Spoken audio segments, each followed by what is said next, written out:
बस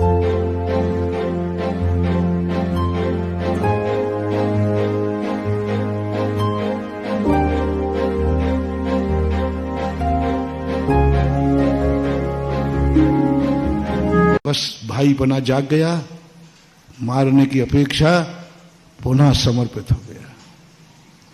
इसलिए खून पर कभी अविश्वास मत करना।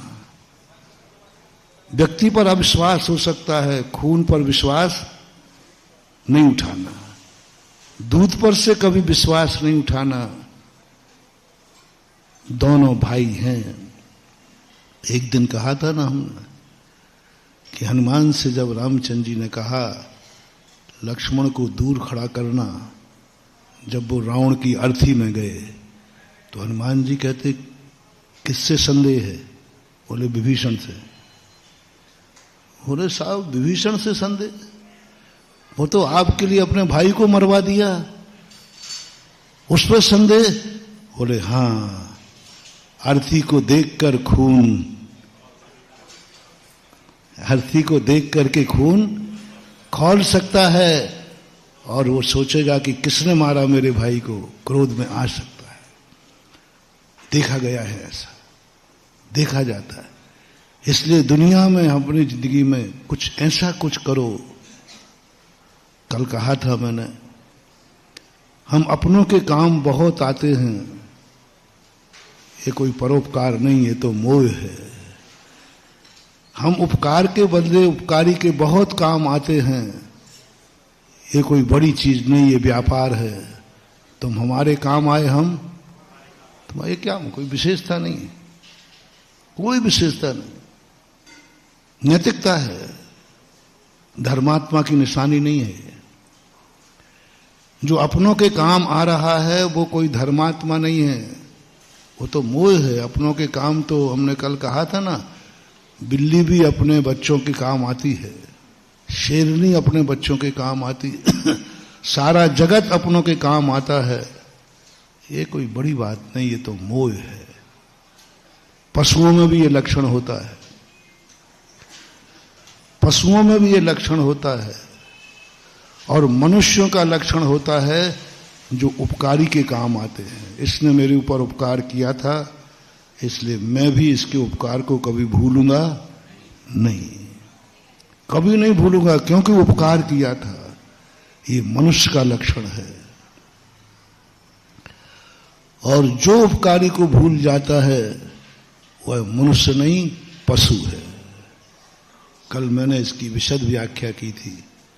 आप लोग उपकारी को भूल जाते हो। माता पिता की बात कही थी,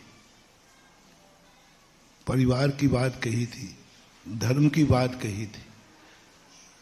यदि मनुष्य पने की तुम्हें अनुभूति हुई है तो जिन जिन का तुम्हारे ऊपर उपकार हो उनको कभी भूलना नहीं, भूलना नहीं।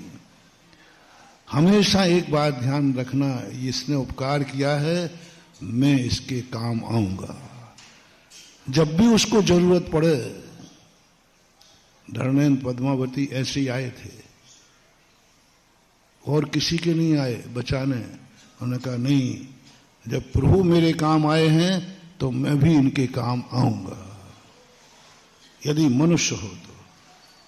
और लिस्ट बनाने को कहा था, जितनी चीजें तुम्हारे पास हो, किन किन ने तुम्हारा उपकार किया, बस नियम ले लेना, मैं इनका कभी अपकार नहीं करूंगा, और जब भी इनकी जरूरत पड़ेगी मैं भी इनके पाप काम में कृत उपकारम न विस्मरंती साधवः, सज्जन पुरुष उपकार को नहीं भूलते, उसका बदला जरूर चुकाते हैं। काम आऊंगा मैं, क्योंकि यह व्यक्ति मेरे काम आया।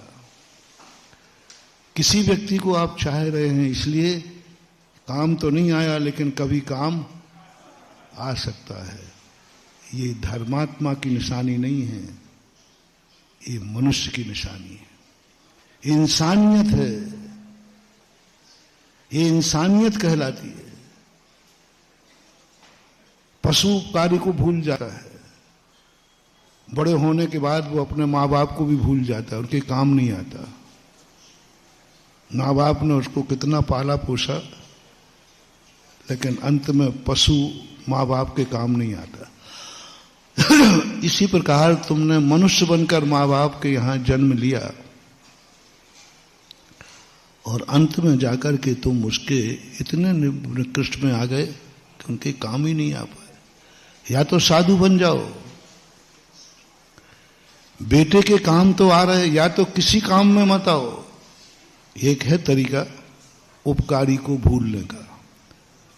उपकारी को उपकार चुकाना कोई जरूरी नहीं है, बस आप इतने ऊपर उठ जाओ कि उपकारी भी तुम्हारे चरणों में आके झुक जाए। साधु बन जाओ। ना बाप की सेवा करना है ना बेटे की सेवा करना है, लेकिन बाप की छोड़ करके बच्चों की सेवा कर रहे हो तो तुम्हारे लिए पशु हो तुम। फिर तुम पशु की कोटि में आओगे। तुमने छोड़ दिया कि ना मैं बाप को ग्रहण करूंगा ना बच्चों को ग्रहण करूंगा, ना मां से मतलब है ना पत्नी से मतलब है। अब तुम्हें कोई उपकार नहीं चुकाना, तुम उपकार से बहुत ऊपर उठ गए हो। लेकिन एक उपकारी को भूल करके दूसरा उपकार जिसका नहीं है उस संबंध में तुम झुक रहे हो, तो ये पशुओं का लक्षण है। कल कहा था, बच्चों के खातिर यदि तुम माँ बाप को छोड़ रहे हो तो तुम पशु हो। रिपीट करूं, बच्चों के खातिर यदि माँ बाप को छोड़ रहे हो तो तुम पशु हो।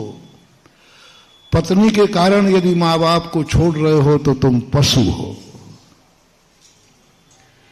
और दीक्षा लेने के लिए माँ बाप को छोड़ रहे हो तो इंसान नहीं, तुम भगवान हो।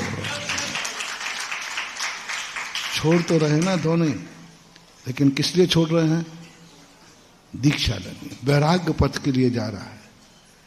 अब माँ बाप दुखी हो तो तुझे पाप नहीं लगेगा, कुछ फर्क नहीं पड़ने वाला।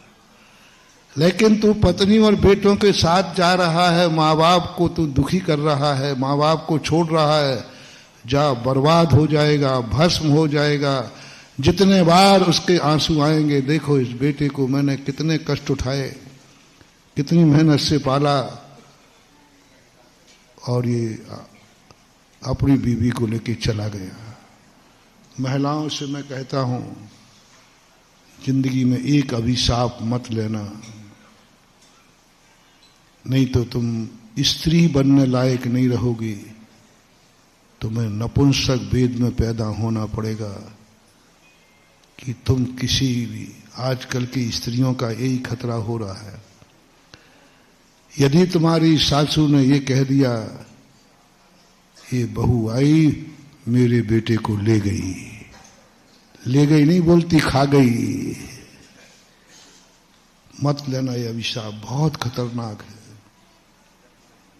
मत लेना ये अभिशाप, बहुत खतरनाक है। मत पति को प्रेरणा देना कि तुम अलग हो जाओ, मत देना प्रेरणा, बहुत खतरनाक है।